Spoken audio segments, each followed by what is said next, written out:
All sports, all plays. All sports, all plays.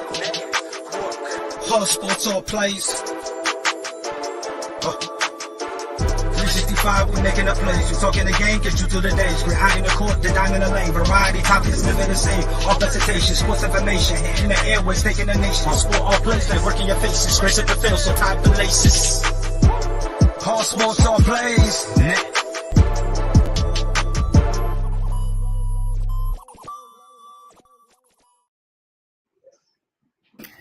And welcome back to ASAP in the Morning 2.0. I apologize to everybody. Our CEO came on the show and ended the show prematurely. And this is why we really try not to give him too much power in the production side of things, because this is the way it happens. But that's okay. We still love Jay Ness. Jay, we love you. Please don't fire me for saying the truth, but it is what it is. Frankie, what's up? You ready to do this all over? Yeah, let's go round two. I just posted up a link, or not a link, a photo, and I want to show everybody to get their day started. Did you already put it on there now? Happy Finals Day, everyone. Jason Tatum has finally made the NBA Finals. All right, listen, everybody. We're gonna pick up where we left off. We were talking about the NBA Finals and whatnot, and so we kind of wrapped that up with our predictions, and then we're going to kind of segue into some other things. Let's talk about first. I want to kind of talk about Donaldson for a minute. He says, "Hey, listen," he said he's not getting the support from the Yankees. I guess that what he's looking for in this whole situation. Frankie, how do you feel about Donaldson saying that he's not getting the support from the Yankees? It's too bad. I agree with the Yankees. I mean, I know I was talking my trash to Mike Hughes and to Pride because, you know, they're not Yankee fans and I'm a diehard Yankee fan.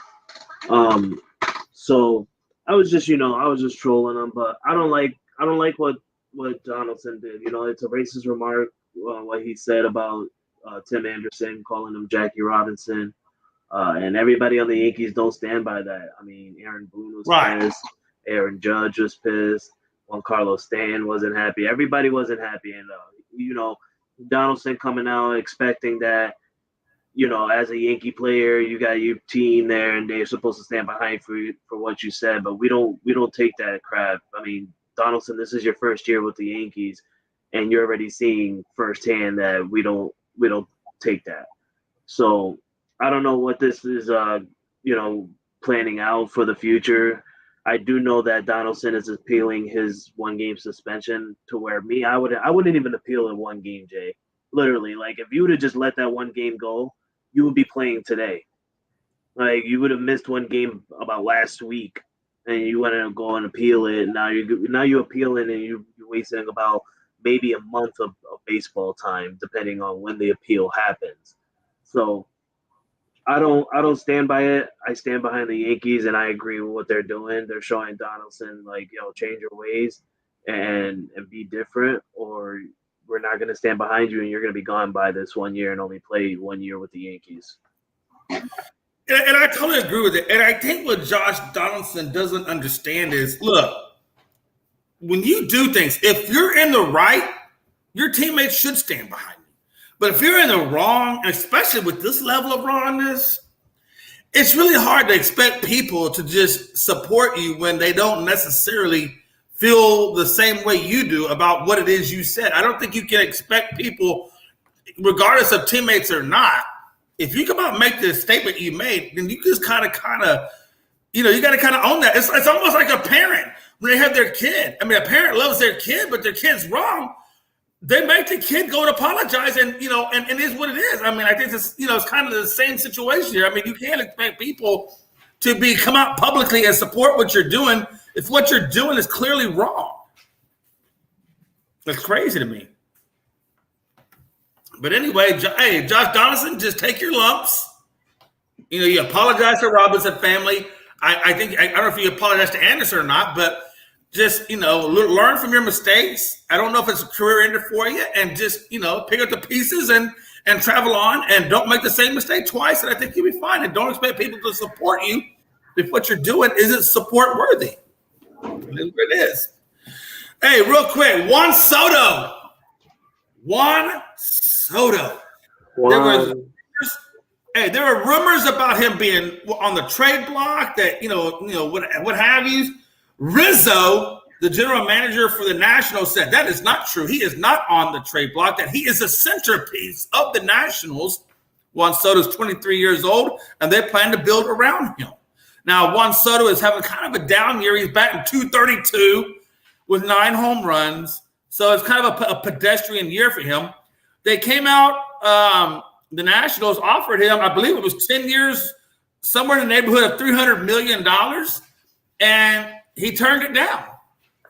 So at this point, if you're the Nationals and he just turned down a big time contract, does that pretty much spell the end for Juan Soto, at least, on that terms for Nationals? And does he go into free agency, or do they work it out? He signs an extension. I mean, what exactly are we looking at here?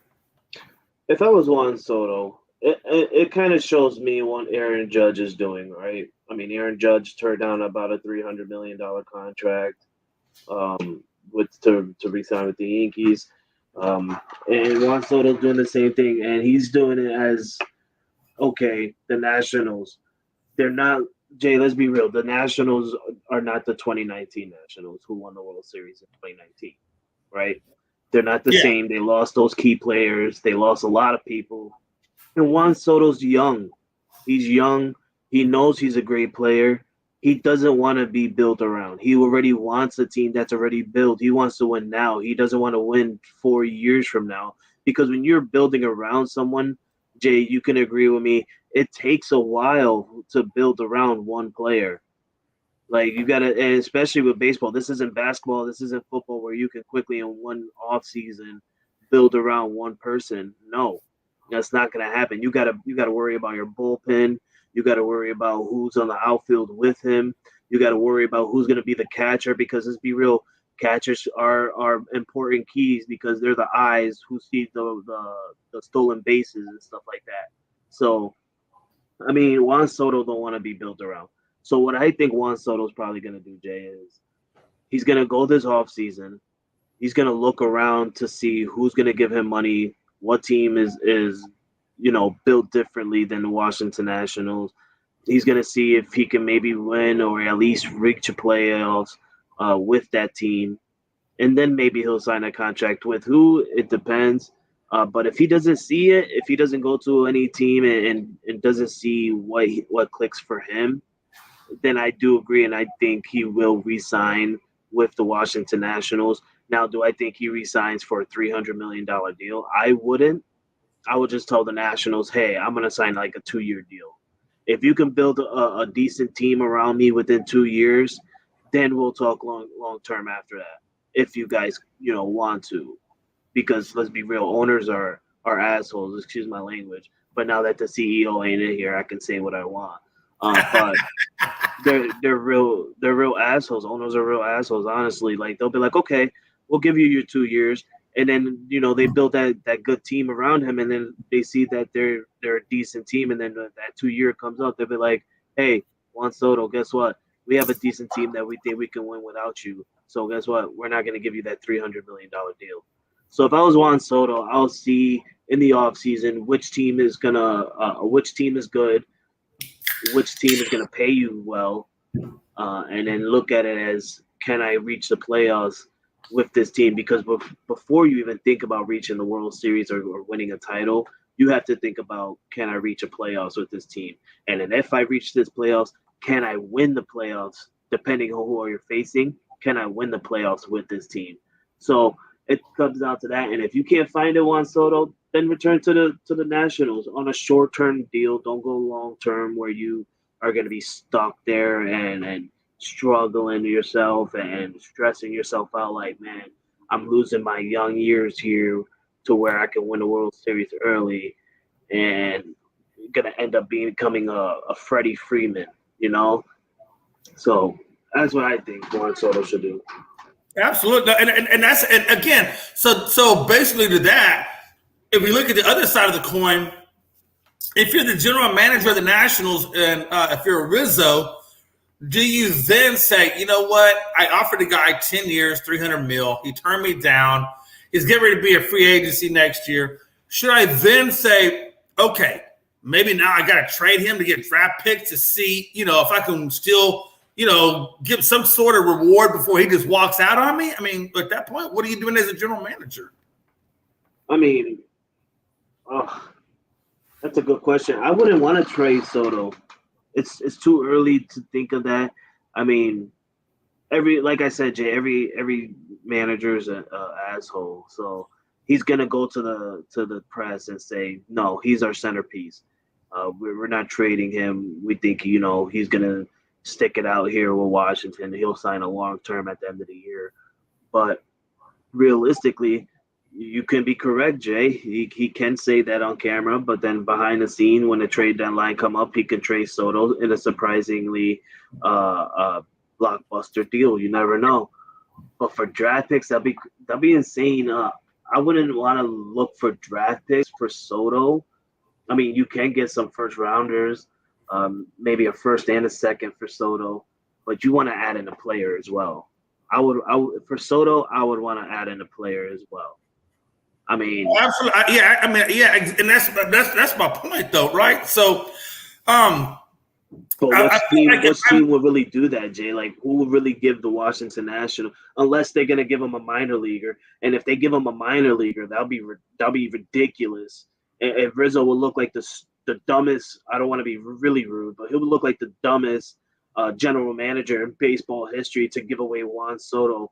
I mean, yeah, you got a first and second rounder, but you got a freaking minor leaguer for Juan Soto. Like, he will be the dumbest general manager in baseball. And that's the thing, though, right? So if I'm Rizzo, I'm probably gonna pull Juan Soto in my office or whatever. We're gonna have a conversation. I'll take him to dinner. I don't know, we'll figure it out. And I'll be like, Juan, look, here's the deal, man. We want to build this team around you. We want to make you our centerpiece. What is it gonna take? What is it going to take to get this job done? What's it going to take, Juan? And if Juan just says, hey, look, I'm done. I'm just out of here. I'm going to finish up my contract, and I'm done. I'm leaving. Well, I think at that point, if I'm a general manager, it's like he's forcing my hand. Now I've got to trade him, and I'm going to obviously trade him for the most that I can get out of him. I mean, that's a foregone conclusion, whether it be draft picks and a player or whatever. If you got to have that conversation. You got to take it there. You got to figure out what is it going to take to get you under contract. And if he just says I'm out of here, well, then now he's forced your hand. Don't you agree? I agree. And it just is what it is at that point. But I think that if I'm Rizzo, I'm not going to be passively whatever. I'm going to go after Juan and we're going to have this conversation and we're going to get it hammered out. You know what I mean? Especially if that's your centerpiece. I'm definitely going to get this hammered out. I mean, if I was Rizzo, I would sit him down, take him out to dinner, sit him down, go for a nice, fat, juicy steak, right? Because every man loves a good steak. So that's true. That's true. We do. Seriously, I love steak and BJ Day. So take him out for a nice, fat, juicy steak. Wait until he gets that first cut, puts it in his mouth, and he starts chewing. As soon as he starts chewing and you look at his face and he's relaxed, AO Juan, instead of a long-term deal, let's give you about a 3, maybe 4-year deal. 3-year deal, one year player option, okay? For this amount of money. If we can give you this much amount of money and use this certain amount of money to get certain players to play with you and build a decent team, when your player option comes, would you want to come back and sit down with me and maybe discuss a long-term deal after that? Maybe I think that's a good strategy because you give him a short-term deal with the money that he's worth, so you can prove to him that hey, you are going to turn the team around, and then based on that, then you go for the long term. And I think that probably makes Juan Soto feel a lot better about his chances because if they don't, well, then he still has an option to get out and still go make his money. Right, and if Juan Soto doesn't do it, then it just goes to show that Juan Soto doesn't want to waste his young time in the major leagues. Like, he wants to win a championship now, which is great I mean, every person wants to win a championship now. You know, I have a saying that I started when on Tuesday, Jay. I started saying it on Tuesday. I was watching you guys on Unscripted when I was at work, and you mentioned I think it was Aaron Donald or someone from the Rams. I think you said should he focus on re-signing, or he's not worried about re-signing, and if he doesn't re-sign, it doesn't matter if he feels like, you know, he should retire or whatever because he has money. Right. He said, well, basically Donald said that, you know, if the deal comes and it's whatever, then I'm good. Okay, and if the deal doesn't come, then I can walk away and retire and be at peace with it because I've got my Super Bowl. I only said I was doing 8 years anyway, so he said he could walk away with no issues if the deal, I guess whatever deal he's looking for, it doesn't come his way. Right. And when I seen that segment, it clicked to me. I had a saying from that moment. I said it in my head and I put it on a comment, and I hope you've seen it. I said, when you're young, you worry about championships. When you're older in the league, that's when you start worrying about money. Because when you're young, that's what you're fighting for. You're fighting to get a championship. And when you're old, you know you don't have that much time left in the league. So you might as well just bank up and collect what you can because you don't know how much you're going to have after when you're done. Well, absolutely. So so that's my saying. Chase a championship young, chase the money when you're young, when you're old. That's my saying. So if I'm Juan Soto, I see what you're doing, brother. You're chasing your championship because you're young. It's your prime time. You know you can get a championship. You just know you can't get it with this team right now. So I'll be okay with Juan Soto not returning to the Washington Nationals. You know, I will be upset if he will go to like the Dodgers or something, because if he ends up going to the Dodgers, Jay, we have to have an investigation on them. Some way, somehow, the Dodgers has to get investigated because they're just getting everyone. It's getting insane. Hey, that's coming from the Yankees fan who, you know, Yankees get all the people. So I don't know what we're talking about. We get all the old people, Jay. We get them when they're old, up in the mid-30s. That's when we get them. Yeah. No, hey, but you know what? But at the end of the day, man, I get what you're saying too, man. But I don't feel bad for the Yankees, man. I don't feel bad. Y'all guys got all the players. I don't care. Hey, listen, I want to kind of switch. Well, no, actually, no. Before we get off of baseball, I'll go someplace differently. I want to address what Gridiron Yuki put in the comments about the Will Slap situation with the Reds and Giants. You know what? Here's the deal, Frank. I don't know how you feel about it, man, but Fam only got a 1-game suspension. One for assault. For assault, like openly assaulting somebody, he only gets 1 game. Well, let's be real, Jay. I mean, these two are former teammates, right? They're former teammates. They this is like me and you, okay? Let's do this for the example. We're former teammates. You play for the Cowboys now. I play for the Patriots. We see each other for the first time since having that fantasy season where we made a bet and you didn't commit to that bet, right? And so I approach you and I tell you, hey, you know, you remember that fantasy thing? You remember what you said? Let me go ahead and smack you real quick. I'm okay with getting 1 suspension. It was a 3-game suspension. Gridiron, you can correct me. He said it's 3-game suspension. I thought I read it was 1 game, so I'm a little confused there. But okay, even 3 games. I mean, I'll go with Gridiron. You can 3-game suspension. I still think if you're physically assaulting somebody, look, let's be honest. Okay, Frankie, I know this for a fact. If it's on camera and there's video footage of me being physically slapped, I know that Fam could go to jail for that because it's still assault or battery. You go to jail for that. Now, obviously, I guess they didn't take it to that level, but assault and you only give me 3 games. I'm just saying, it's a little crazy to me. It's not this. It's friends that made a bet outside of baseball. He's seen him for the first time probably because, you know, he lost his bet. He didn't pick up his phone. He didn't show up to his house. Probably they didn't. He couldn't contact him. He probably was ignoring him. So this was the first time he's seen him on the field or in the locker room in the back or whatever. He just smacked him. Hey, you've been ignoring me, bro. I've been trying to hit you up since this day. Like, we made a commitment. No, Frankie. You don't just go, look, I might be pissed at no, okay. Unless it's a money league. And that's what I'm thinking. There's got to be a money league. Huh? It's got to be a money league. Because I think if it's just me and you playing fantasy football and you do something crazy or whatever, at least in my brain, I'm thinking you do something crazy. I'm not going to go out there and slap you. That doesn't make no sense to me. So I'm thinking there must have been some significant money on the line. That's why he really went out there and slapped him. It's got to be, yeah. It was a certain amount of money, and like I said, he's been ignoring him. He's been trying to contact him, and he's been ignoring him. So he smacked him. Oh well. 3-game suspension. Boo-hoo. Pay up, bro. Hey, and in the players' minds, okay, I get that. It's, hey, Jock, you don't want to slap it back. You want to press start, whatever. I don't care. It is what it is. But I got to think from a Major League Baseball perspective, if you, given a 3-game suspension on an assault thing, to me, that doesn't really send a significant message. And it almost kind of opens up the door for further, acts of, violence or whatever, because it's not really a true wake-up call. Do you think that, is going to be, the start of an issue, or do you think it is what it is, we can keep on rolling?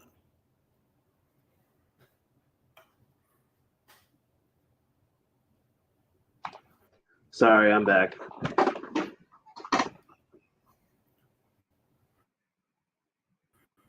Are you there? Yeah, I'm here. Hey, so what I was saying is, so if Major League Baseball gives out a light punishment for assault, do you think that opens up the door for more issues of assault because they know it's not going to be a big thing, and maybe that's opening up Pandora's box a little bit? Oh no. I definitely think that baseball, if they see more assaults, then it'll definitely get into something serious. But I don't think this is something serious. He probably didn't even smack him that hard. They're just throwing 3 games at him to just show hey, you can't be putting your hands on another player, no matter what is going on outside of the league.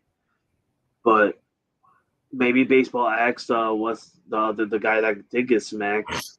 Maybe they asked him, hey, was this a serious thing? Should we be worried? Should we investigate? Should we suspend him longer? What? They probably told him we're gonna give him 3-game suspension. Is that okay with you? He probably said, yeah, that's fine with me. 3 games is cool. It wasn't that serious. It wasn't a real harsh slap. It was just a little normal slap like a friend will do. If it was something serious, if he clocked his hand back and actually went for a slap, and my man had a mark on his face or he bruised him up or something, then we'll be talking something different. Maybe there'll be an investigation. Maybe he would have got a longer suspension term. We don't know. But for a 3-game suspension, it just goes to show that he probably didn't even have a hard slap. So Gridiron puts up there, Fam did say that Jock was playing with his money. No joke. And Jock said something that he didn't condone with. So now it makes sense. I think they went out there. I think Fam, confronts Jock about, the whole confrontation, the whole issue. And I think that Jock said something to Fam in retaliation that Fam probably didn't like, and that's probably when that slap occurred. Now that makes a little bit more sense as to why there was a slap there. I don't know what Jock said, but it must have been something pretty not so nice that Fam decided a slap was warranted. I would have smacked someone to playing with my money. You better pay up. We're baseball players that get millions of dollars. Hey, money will make you do that now. Money will make you do that.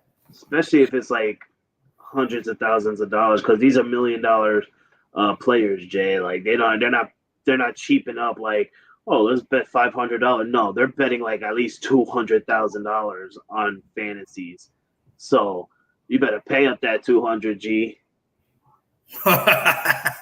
Man, $200,000, that's a lot of damn cash flow, man. To the point where Mike Trout says, I was gonna say, you bet me $200,000 in a fantasy league. I'm drafting the top class. I swear to God, I will go undefeated. I wouldn't be playing like I will go hard, Jay. Like straight up, I will go hard on a $2,000 fantasy league. I will go insane. Oh no, I get it. That's what you're doing: draft analysis, draft kits. I mean, you're going to do a lot of homework before you even go into the season. So I get definitely. That. To the point where Mike Trout says he may resign his title of fantasy commish in the league. Interesting. So it's going to be interesting to see where these friendships go from here. Mike, hey, if you want to come join my fantasy football team, you can, man. Or fantasy league, you can, man. We'd always love to have you. Fan, we'll bring you in too. Jock, we'll bring you in, but don't be stashing players on the – no, I'm just kidding. You can do that if you want. Put people on your IR. Put people on your IR. I mean, that's what they give it to you for crying out loud. I don't see how you can cheat that, but it is what it is. All right. We're going to transition real quick into Timmy for Gonzaga. Timmy was in the draft at 45 minutes before the deadline, decides he's going to go back to Gonzaga and make another run at the championship. So he says he informs them that he's coming back to Gonzaga. Now, Frankie, this is what's interesting to me. At the beginning of the year, when the draft came out and everything, Gonzaga did not have one single starter from the championship team coming back. They had 0 out of 5. Now, Timmy said he's coming back, so that gives him 1. Now, Chet Holmgren and Andrew Nebhard, they are both gone. They're done. But Razor Bolton and Julian Swather are coming back. So out of the 5 starters that they originally had lost, they got 3 of them back to include Timmy. And now they're basically being put into the conversations of national title contenders once again. And to the point where they even have a couple of transfers, especially the primary transfer, Malachi Smith, which was a Southern Conference Player of the Year from Chattanooga, is transferring in to be, or was going to be the replacement for Timmy, but now he's just going to be on the team. It looks like they're in talks to try to get him there. It's not official yet, but it looks like he may come there. What do you think about Gonzaga, man? I mean, and Timmy, I mean, they haven't gotten a title. You know, are they, you know, do you think they get a title this coming year? No. I'm sorry. No. I'm watching TV right now, ESPN. But no, I don't think that they're gonna win a title. Definitely not. They got 3 other 5. That's good. Next man up for the missing 2. That's what I look at. But I don't see them winning a championship. I think Timmy went back to Gonzaga because he knew that he probably wasn't gonna get drafted into the NBA. I mean, let's be real. He could have got drafted. I mean, he would have been in there, but I think, you know, he probably looked at it like, I'm not ready. Let me go one more year. Show the NBA what I got. I want to be a higher draft pick. I want to be at least a top 5 draft pick. So let me go ahead and go back to Gonzaga.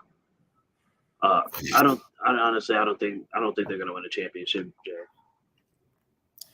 Yeah, I mean, and I know they brought in a couple of other 5-star recruits as well. I believe one of them was LSU transfer Efton Reed. And I apologize. I said Malachi Smith earlier. It's actually Efton Reed that they brought in from LSU that was supposed to be Timmy's replacement. They also brought in, or they brought back former 5-star recruits Nolan Hickman and Hunter Salas, and they were on the reserve. Now I guess they're gonna get more of a prominent role. So they brought back some promising 5-star guys to team up with the 3 starters that they brought back. So I don't know, man. I mean, hey, look. Don't they have a new head coach? I do think – no, I think they still have the same head coaches last year, don't they? Or did they bring in somebody new? I thought he left. I don't know. No, I'm not tracking that he left. I'm tracking it's still the same coach as last year. I'm not tracking anything differently. If anybody in the comments knows that, let me know. But I'm under the impression that they're bringing back the same coach as they had last year. So Gridiron Yuki is changing the subject, but that's okay. I think it was pretty much done with the Gonzaga thing anyway. It's going to be interesting to see where Gonzaga does do it. I mean, Gonzaga, God, they don't have a lot of – they don't have no national championships, but they really do put good competitive teams on the floor. So I am kind of curious as to see if they can come back to the Final Four and then try to go for a title once again. What is your ceiling and floor predictions for your NFL teams? Okay. Frankie. Yeah, they still have. I'm going to get mine real quick. It's not really all that long. And then and then I have a question. I got a question for you, Frankie.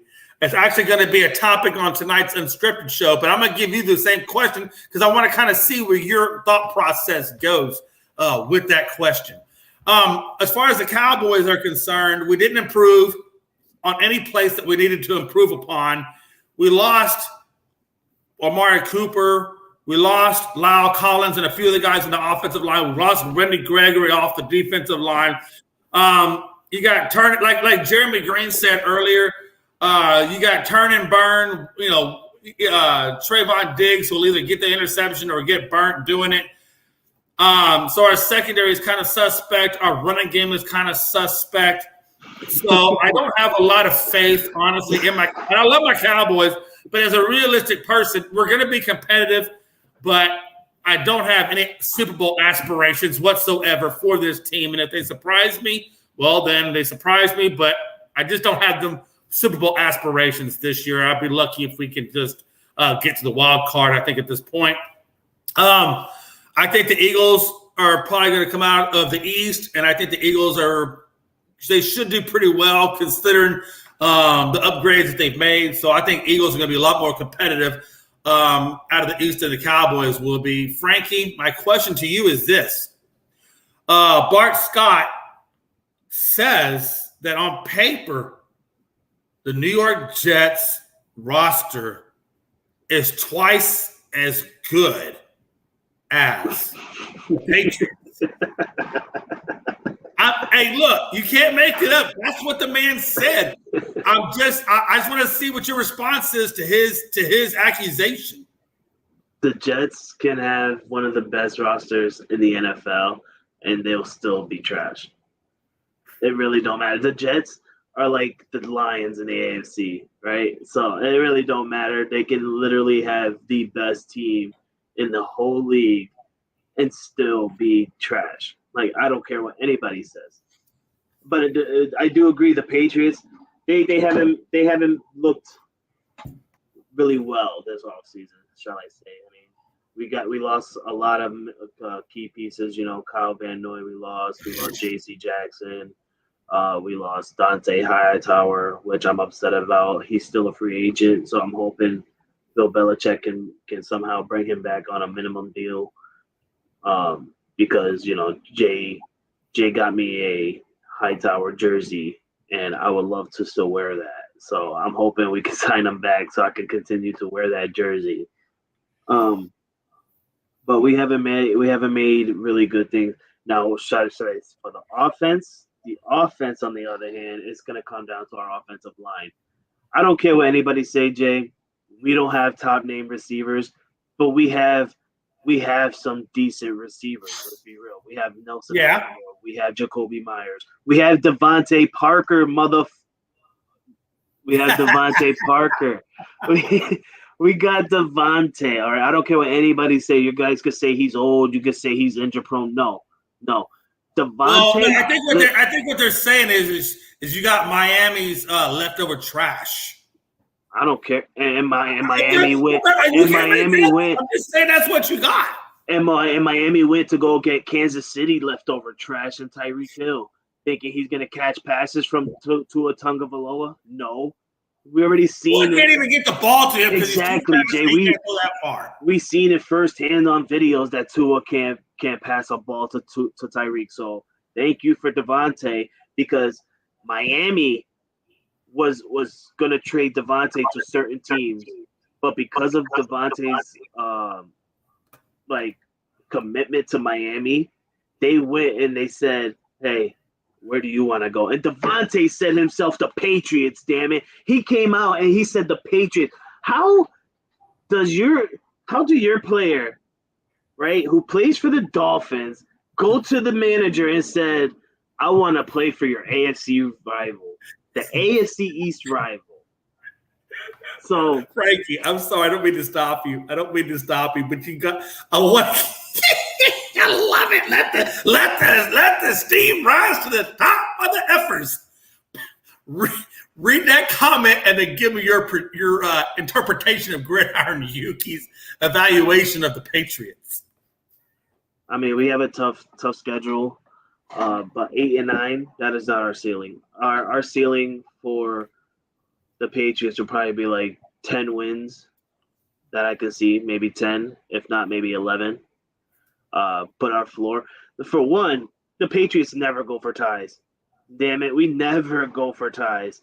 Bill Belichick either go for the win or he takes the loss. He will never go for a tie, okay? So you can knock that floor record out. 6 and 10 is ridiculous. That's a ridiculous thing. Yuki, you're a 49ers fan. Let me go back to your comment for your team. You say your ceiling is 13-4 for the 49ers. You guys can't even figure out your quarterback situation. So before you can even think about 13 wins, think about who your quarterback's actually going to be. Is it going to be Jimmy G or is it going to be your backup? No, I'm not done. And then you go and you say your floor is 9 and 8. How do you go from 13-4 to 9 and 8? You're still having yourself as a winning team. You guys are garbage. Your floor will probably be 4 wins max compared to your ceilings will probably be 9 wins max. Like, come on, Yuki.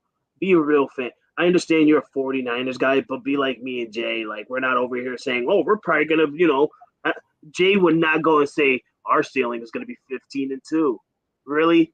That would not come out Jay's mouth after he just said we have so many missing pieces. Yeah. Our running game. If I had to put a ceiling on my team, I would say probably 10-7, and my floor would be probably, God, I don't know. I think our floor would be barely above 500. If I had to put a ceiling and a floor on it. But hold on now. Hold on now. I got a hot take for you. All sports, all plays. 365, we making up plays. We talking the game, get you through the days. We're high in the court, the dime in the lane. Variety topics, living the same. All presentation, sports information. In the airways, taking the nation. All sport, all plays. Okay. Hot take. And I hope Frankie is not too upset me when I say this. But my hot take is this. And to answer Gridiron Yuki on the ceiling floor, the whole thing with that, I'm going to sell it in one brief statement. The New England Patriots will finish in 3rd place in their division. I got Buffalo at 1, Miami at 2, New England at 3, and I'm going to tell you, the only position on the roster of the Miami Dolphins that is lacking is the quarterback. But if Tua can show up and make disbelievers of us, Miami is going to be very, very difficult to beat because they are literally better at every position than New England, with the exception of the quarterback position. I still got Mac Jones at that level. But Patriots are going to finish 3rd in the division. And I'm going to now go to Frankie and see what he thinks about my hot take.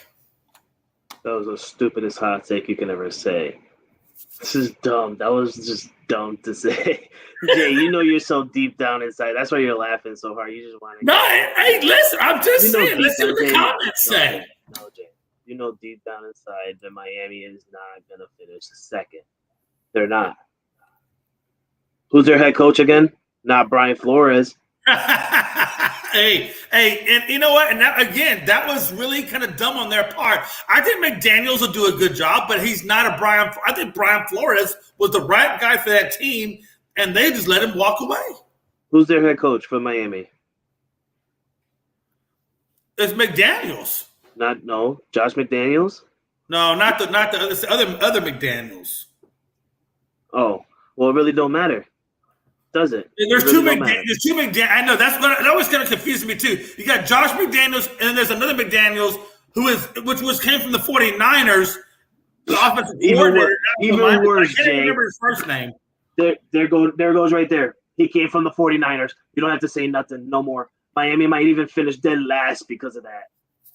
That's just insane that they got a 49ers coach, because the guy that they got for the Jets for their 49ers defensive dude did so well last year that, they went and Miami said, hey, let's go and get a 49ers quarterback because the Jets got one and they did well. So maybe we can do better. Please. But just tell me, okay, outside of the quarterback position for Miami, what other position does New England have over them? Our running game is way better than theirs. Really? Who's your running game? We got Damian Harris.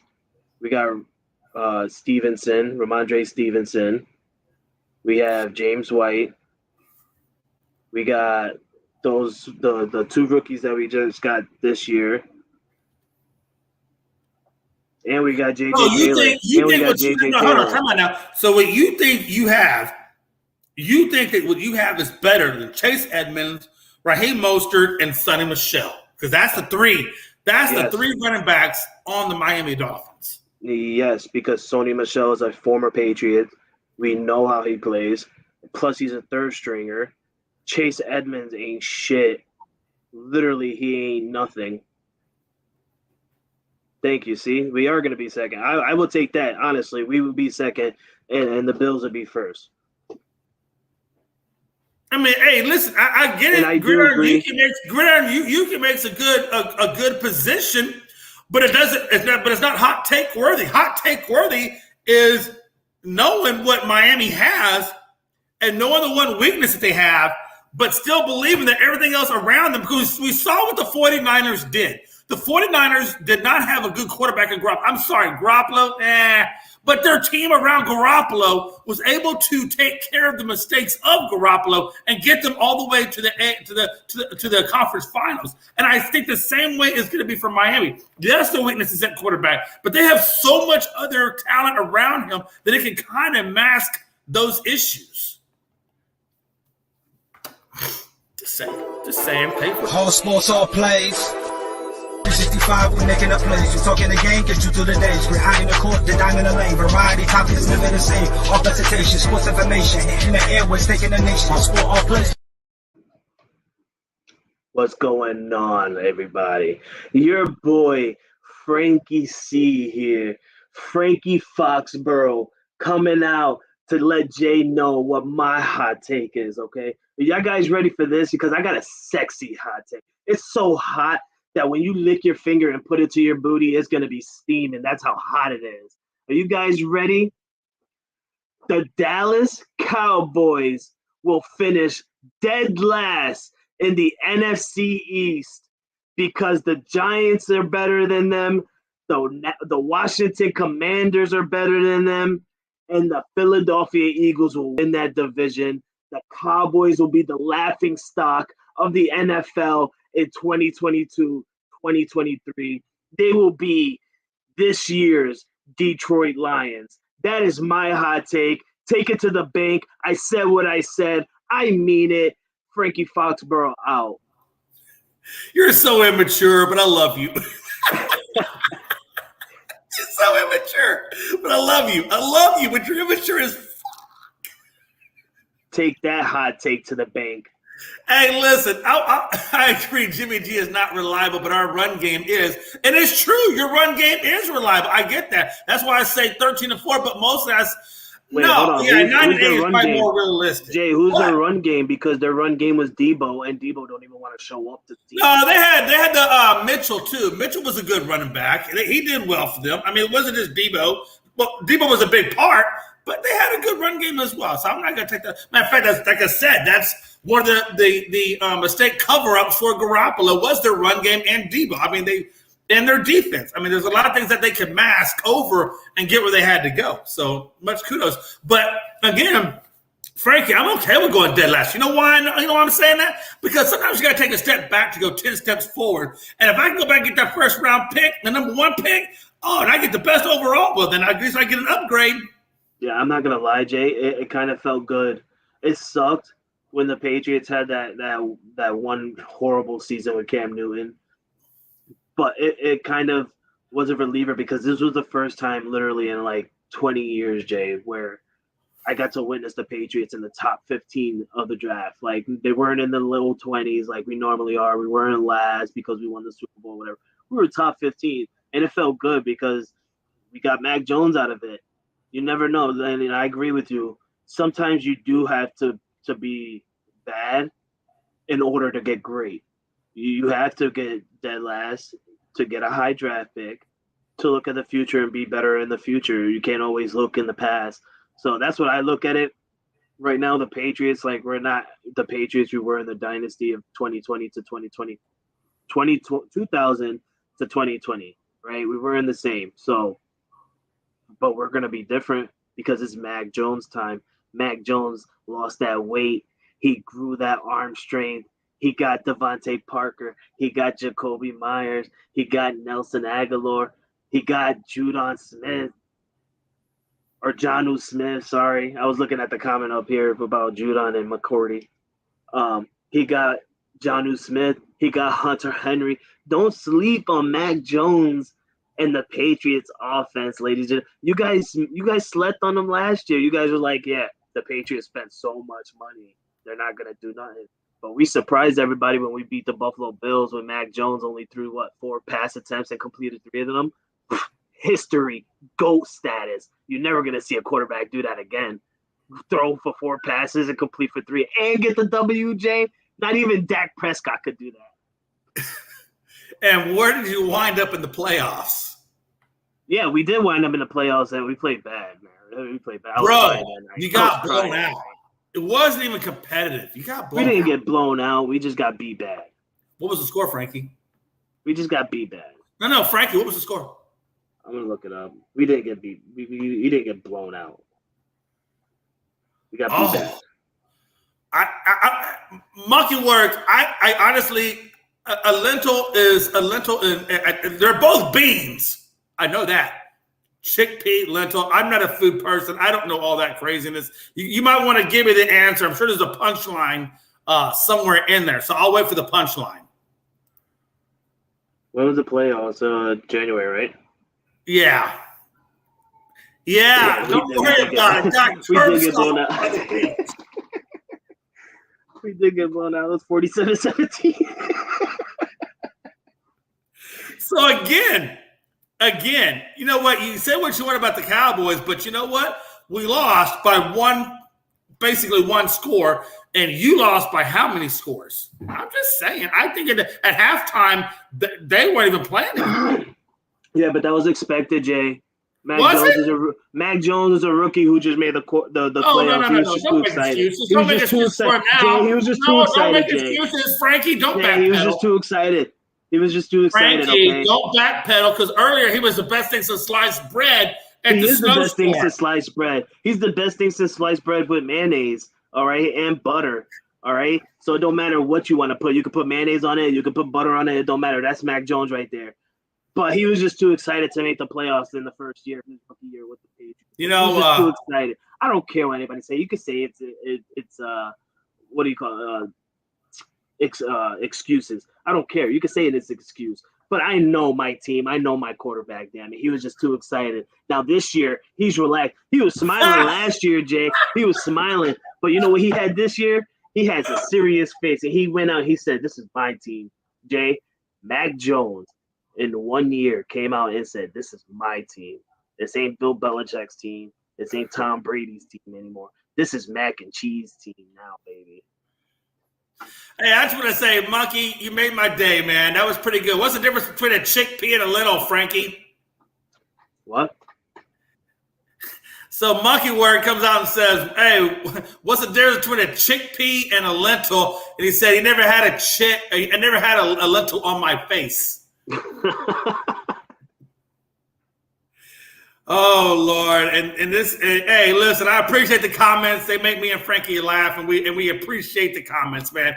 Again, you know, I think this year, and Frankie, correct me if I'm wrong, man, but I really think, and I'm pretty sure my old boss is watching, my mentor of life, First Sergeant Bell. He's a diehard Buffalo Bills fan.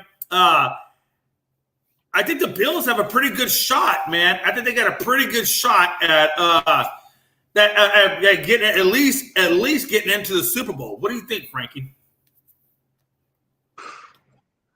Oh my God! Listen, Josh Allen will win a Super Bowl. You want a hot take? The Bills will win. They will win a Super Bowl with Josh Allen. They will win one at least with Josh Allen. But will it be this year? I can't say. Honestly, I cannot say, Jay. The AFC West itself is just too stacked from top to bottom, from the Kansas City Chiefs down to the Las Vegas Raiders. That division is just so stacked. So I can't say if the Buffalo Bills will make the Super Bowl this year. They're definitely going to make the playoffs. They definitely have a chance to make the AFC Championship. But to the Super Bowl, I don't know. You got to think, Jay. You got the Bengals, who literally are coming back with a revamped offensive line. Same players, same weapons, same defense, better offensive line, which was the concern for everyone at Unscripted. If you guys go back and watch us, that was our major concern for Joe Burrow in the playoffs, was the offensive line, and they revamped that. Absolutely.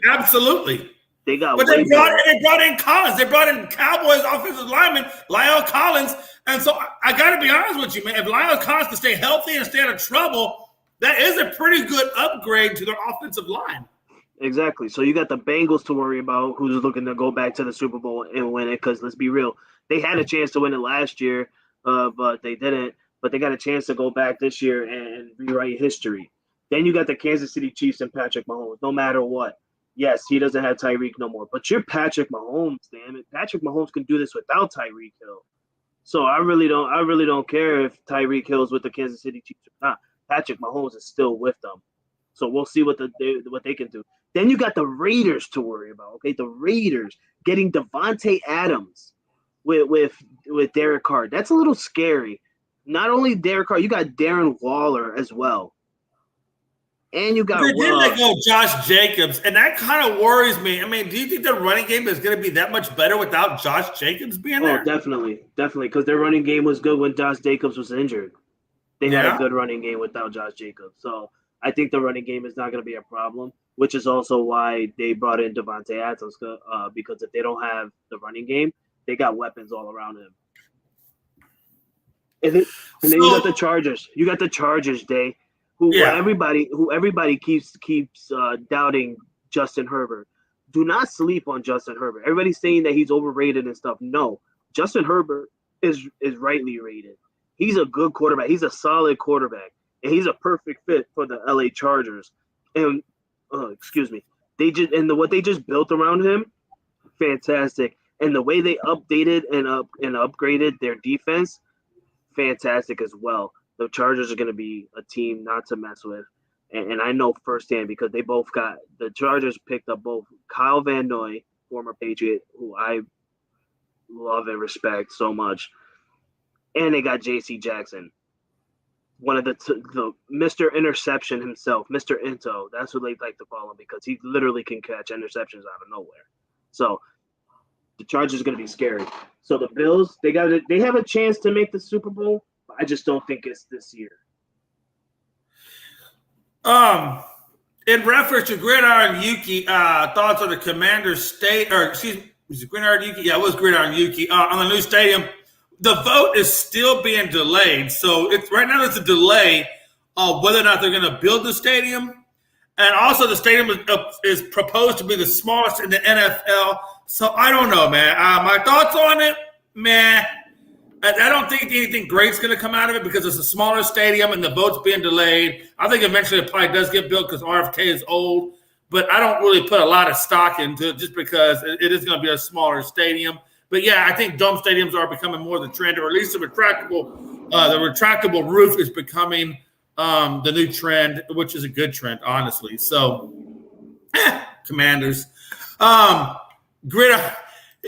Again, got a joke. Fish tastes better than peanut butter. He goes on to say jellyfish, okay, kind of, sort of. Not really as good as monkey breaks, but still, hey, fair enough. He goes, "You guys talking Madden?" I said, "Yeah, we can talk some Madden." Hey, so Madden's going to be on the cover, Frankie, of the video game this year, and I think it's a good tribute to Madden and his passing, obviously not that long ago. So it's good to see John Madden on the cover. He has been on the cover for well over 20 years, I believe. So since 2000. Yeah. So it's good to see them put him back on the cover. Frankie, what are your thoughts, brother? I love it. I respect it. I respect it more because they brought an old John Madden to the cover back when he won the Super Bowl with the Raiders, Oakland times. I'm excited, honestly. It just brings back the old days of John Madden on the cover. And I really hope that they change it up to even bringing John Madden as a commentator in the game. Because back in the day, we used to hear John Madden on the game, and now we don't. But I do hope this one, since they got John Madden on the cover, we can get John Madden on the headset. Yeah, absolutely. And we go on to basically say Monkey Wrench comes in at can you give a shout out to my bud Tim? 5 years ago, he came out of the room, that tear streaming down his face, and yelled, "It's a boy." A day he'll never forget. He's never gone back to Thailand. Well, congratulations on your boy, man. Hey, congratulations on your baby, man. We appreciate that, brother. And Damien Hernandez says Khalil Mack going to be a big help for the Chargers defense. What do you think about Khalil Mack? Is he going to be a big help on the Chargers? What did he really do for Chicago? Khalil Mack is a different maker, and that's why I said look out for the Chargers because their defense is stacked. They've revamped everything. They upgraded everything. Khalil Mack with Kyle Van Noy both on the line. It's going to be insane. Don't sleep on the Chargers. Everybody keeps saying Khalil Mack is old, but don't forget Khalil Mack is that dude. He's a dangerous mother.